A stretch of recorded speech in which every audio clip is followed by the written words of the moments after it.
గెలవక ముందు ఓ పార్టీ, గెలిచినాక ఓ పార్టీ. మనమేం చేసినా నడుస్తుంది అని అనుకుంటే ఇవాళ రేపు అస్సలు నడవదు.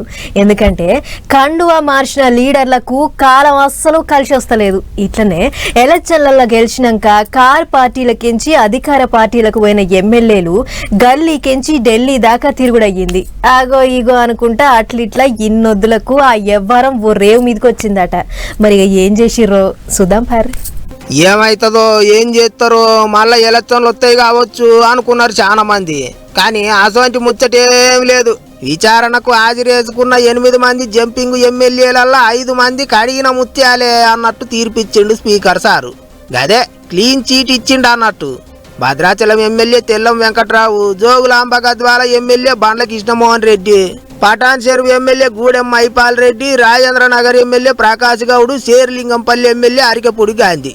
ఈ 5 మంది పార్టీ మారినట్టు ఆధారాలు ఏం చూపించలేదట కారు పార్టీ వాళ్ళు. ఇప్పటికి కూడా కారు పార్టీలనే ఉన్నారు. అసొంటోళ్ళ మీద అనర్హత ఎట్లేస్తాం అన్నట్టు తీర్పిచ్చిండట స్పీకర్ సారు. గిట్లనే ఇంకో 3 ఎమ్మెల్యేలు పోచారం శ్రీనివాసరెడ్డి, కాళే యాదయ్య, సంజయ్ కుమార్ కూడా పార్టీ మారిండని చెప్తున్నారు కారు పార్టీ వాళ్ళు. మరిగా వాళ్ళ కథ ఏందో తీర్పు బేస్తారం నాడు వస్తుందట.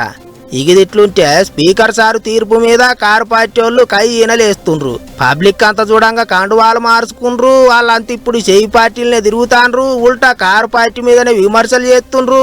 గట్లెట్ల పార్టీ మారలేదని క్లీన్ చీట్ ఇచ్చిండో ఏమో సారు అని కోపానికి వస్తుండ్రు గులాబీ లీడర్లు. బీఆర్ఎస్ పార్టీ ఊరుకునేటువంటి ప్రసక్తే లేదు. ఖచ్చితంగా న్యాయ పోరాడడానికి అన్ని విధాలుగా బీఆర్ఎస్ పార్టీ సిద్ధంగా ఉన్నది. కేవలం 5 సభ్యులకు సంబంధించినటువంటి ఒక జడ్జిమెంటే తీర్పునిచ్చినారు.